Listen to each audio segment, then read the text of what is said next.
You guys know that old saying, you can't help whoever doesn't want to be helped? Yeah, I do too, and I didn't really believe in it at first. I was like, well, I think I can find help for anyone, you know? Until today, and I'm gonna tell you why. Okay, so basically, getting to the point, I have this one homeboy, right? And I guess he's kind of chopped, right? So if he got in a relationship, you'd be a little surprised, especially if it was someone that was a little attractive, right?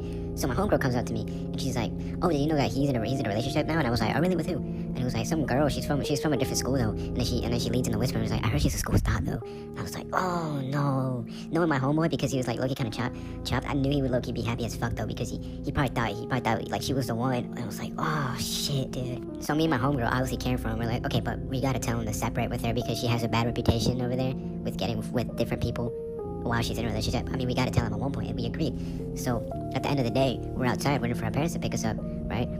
And we walk up to him, he's like, and we're like, how do we tell him? And he's obviously clueless. So he has a little instincts of a toenail. So then he's like, what? Tell me what? And then me and my homegirl both stare at each other, and we're like, bro, you're dating a school thought. You're dating other school's thought, and we know it. And he's just in denial the entire time, but my homegirl told me all these stories about her. And he was like, okay, bro, but that was the past. Like, God forbid a girl has a past. And I'm like, yeah, your girl sure does have a past for getting thrown around like a three-man weave. Like, holy shit, dude, get a grip on life. And as much as I look out for my homeboy, his comprehensive skills are shit. Helen Keller could probably beat him in a tic-tac-toe match. I would leave it at that. And I was like, no, bro, it's not worth it. You know, it's not worth it, dude. Just leave her before you get attached. Because that's what always happens. I'm like, just leave her before she gets attached. Before you get attached. And he's like, no, bro, I'm not gonna do that. I'm like, dude, they're playing patty cake with your girl's ass, like right now, bro. Like as we speak. I mean, and this guy was just not taking a hint at all. I mean, he was denying everything. He was making excuses for anything. So then me and my homegirl just gave up eventually. We were like, you know what, bro, yeah, she's the one, man. They started making a bunch of crazy ass jokes. You're like, oh, you said that she has 3 accounts and one account has no posts and she somehow has 3,000 followers? Yeah, she's the one, bro. Trust me, she's the one. But get this. He basically told us that he was gonna get that later, right?